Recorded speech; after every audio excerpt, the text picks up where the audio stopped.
dasar bagaimana datang memilih atau sebagai pemilih, semuanya itu kita berikan kepada pemilih pemula agar mereka paham begitu kan, yang nantinya pemilih pemula ini kan bisa menyampaikan kepada masyarakat, minimal kepada orang tua. Di program Talk to Talk Podcast SMA Negeri 1 Putu Tano bersama saya Niwayan Putrianti. Pada episode kali ini kami akan membahas topik yang sangat penting dalam konteks pendidikan dan demokratis. Dalam episode ini kita akan mendalami peran KPU dalam pendidikan pemilih pemula dan melalui pemilihan ketua OSIS, dan juga bagaimana hal ini membentuk generasi muda agar paham dan sadar akan tanggung jawab beserta haknya dalam masyarakat demokratis kita. Jadi tetaplah bersama kami dan mari kita eksplorasi topik ini.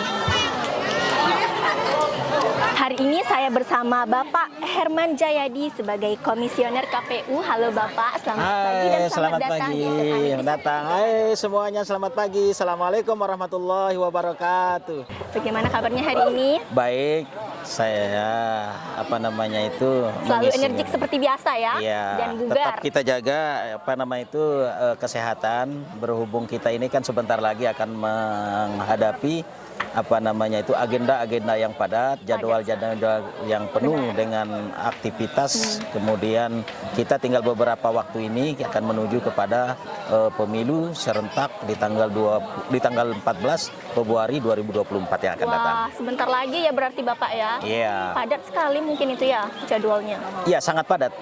Sangat padat. Ya. Baik, jadi kami memiliki beberapa daftar pertanyaan yang akan dijawab oleh Bapak. Baik. Kita mulai. Bapak, bagaimana KPU dapat berperan dalam pendidikan pemilih pemula di lingkungan sekolah? Baik, bismillahirrahmanirrahim. Assalamualaikum warahmatullahi wabarakatuh. Saya coba memberi gambaran terhadap peran KPU. Tapi sebelumnya saya ingin memperkenalkan dulu, ya. Saya Herman Jayadi, saya anggota KPU Kabupaten Sumbawa Barat. Kemudian saya dipercaya untuk menakodahi divisi sosialisasi, kemudian partisipasi masyarakat dan sumber daya manusia. Wow. Jadi di KPU itu ada 5 divisi, ya. Saya ini yang berhubungan dengan masyarakat dalam rangka peningkatan partisipasi masyarakat untuk kemudian menjadi ukuran dan barometer pemilu dan pemilihan itu terhadap keberhasilannya. Nah, kita harus kenal dulu ya bahwa penyelenggara itu kan ada 2 penyelenggara itu. Ada 3 penyelenggara, sorry. Yang pertama KPU dan jajarannya, kemudian yang kedua Bawaslu dan jajarannya, kemudian DKPP. KPU ini kan pelaksana teknis, lalu kemudian Bawaslu-nya itu adalah pengawasan, sebagai pengawas gitu ya. Pengawas, siapa yang diawasi? Diawasi itu adalah pertama penyelenggara, peserta pemilu. Nah, kemudian DKPP itu adalah salah satu lembaga yang kemudian memberi sanksi apabila kedua penyelenggara antara KPU dan Bawaslu itu melakukan pelanggaran, khususnya pelanggaran kode etik dan pelanggaran administrasi serta pelanggaran-pelanggaran lainnya. Nah, lalu kemudian sesuai dengan pertanyaan yang disampaikan oleh Adinda itu tadi, bahwa peran KPU selama ini adalah menumbuhkan partisipasi politik bagi pemilih pemula, khususnya di wilayah Kabupaten Sumbawa Barat. Ya, nah jadi dengan cara bahwa KPU Kabupaten Sumbawa Barat melaksanakan pendidikan politik. Pendidikan politik ini sangat penting tentunya, ya, yang diberikan kepada pemilih pemula sesuai yang diamanatkan di dalam Undang-Undang 7 tahun 2017, ya kan? Apalagi kita lihat pemilih pemula di Kabupaten Sumbawa Barat itu mencapai 23%. Kalau kita coba ambil jumlah pemilih dari angka 23,5% tersebut, ada sekitar 35.000,85.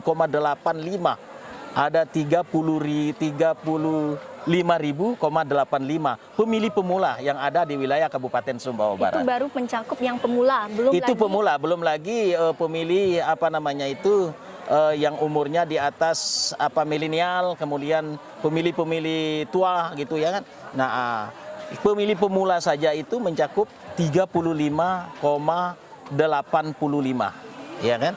35,85 jumlah pemilih pemula di Kabupaten Sumbawa Barat. Nah, orang-orang ini, pemilih pemula ini kan mesti harus kita beri pendidikan politik.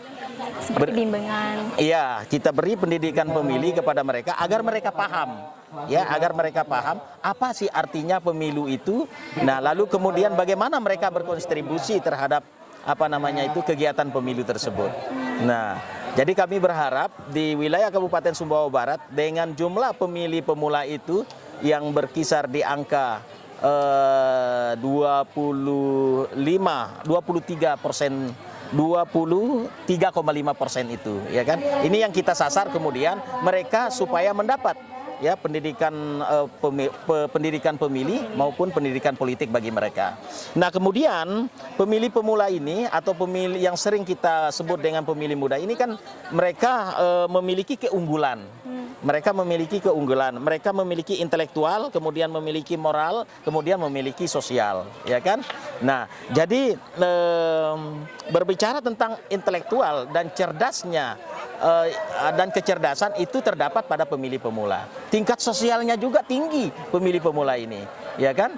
Nah, kemudian tingkat moralnya juga, ya kan, tinggi dia. Artinya kalau kita membiarkan pemilih pemula ini tidak kita urus dalam hal memberi pemahaman politik maupun pendidikan politik terhadap mereka, maka kita khawatir, ya kan, dengan kecerdasan yang dimiliki oleh mereka itu akan pudar begitu saja, ya kan, akan tidak digunakan, ya kan, seperti itu. Itu barangkali kaitan dengan peran KPU, dalam pendidikan pemilih ya, pemula. terhadap pendidikan pemilih tersebut. Ya. Selanjutnya, apa pentingnya pendidikan pemilih pemula dalam konteks pemilihan ketua OSIS? Jadi sangkut pautnya mungkin apa? Pemilih pemula ini kan sudah saya katakan tadi kan, pemilih pemula ini kan mesti harus kita kita beri pendidikan politik terhadap mereka. Nah, pemilih pemula ini melalui kita beri pendidikan politiknya itu kan melalui kegiatan-kegiatan yang dilakukan oleh KPU. Salah satu kegiatannya adalah ya pemilihan ketua OSIS, ya kan? Salah satunya itu adalah pemilihan ketua OSIS. Melalui pemilihan ketua OSIS ini kan kita beri edukasi, dia kan? Kita beri edukasi, kita beri pemahaman sehingga mereka mau untuk datang ke TPS apabila mereka itu sudah genap berumur 17 tahun tentunya. Nah, seperti itu. Dan sudah memiliki KTP Bapak ya? Ya, tentu memiliki KTP, ya kan. Nah, artinya membuktikan bahwa yang bersangkutan atau pemilih pemula tersebut sudah terbukti 17 tahun harus dibuktikan dengan KTP atau kartu tanda penduduk. Tetapi maaf sebelumnya, kalau orang yang bersangkutan sudah berusia 17 tahun seperti kata Bapak tadi sudah boleh nyoblos. Iya. Yeah. Tapi KTP-nya belum jadi. Itu bagaimana? Apakah boleh tetap ke TPS atau bagaimana? Iya, nanti pada saat datang ke TPS itu, ya, mereka harus membawa KTP itu. Mereka harus membawa. Nah, sekarang kalau belum memiliki KTP, ya kan, mereka sesungguhnya sudah terdaftar karena bisa memakai kartu keluarga, ya kan? Nah, kartu keluarga. Misalnya yang duduk di bangku kelas 2 misalnya, ya kan, sudah genap berumur 17 tahun, tetapi belum memiliki KTP, mereka sesungguhnya sudah terdaftar. Nah, dia genap berumur di 17 di tanggal 14 Februari itu semuanya sudah terdaftar. Ya, makanya tadi kami bisa mengetahui bahwa ada 23,5% itu karena mereka itu sudah terdaftar sebagai pemilih pemula. Datanya ya, sudah Bapak, ada datanya, betul. Sudah ada datanya. Kita lanjut ke pertanyaan berikutnya. Apa saja program atau kegiatan yang telah dijalankan KPU untuk mendukung pemahaman pemilih pemula di sekolah? Apa ya? Oke. Program yang sudah dilakukan oleh KPU sekarang ini kan sedang melaksanakan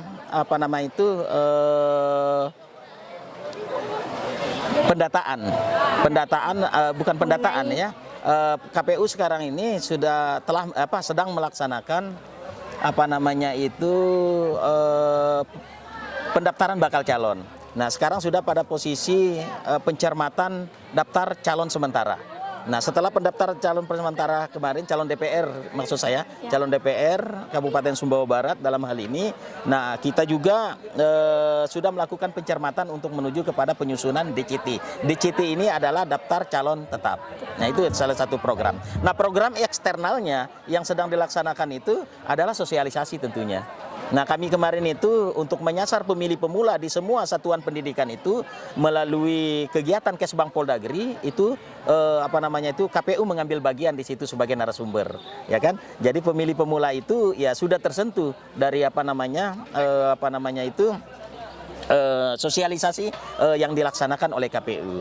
Nah, lalu kemudian program-program lain kita juga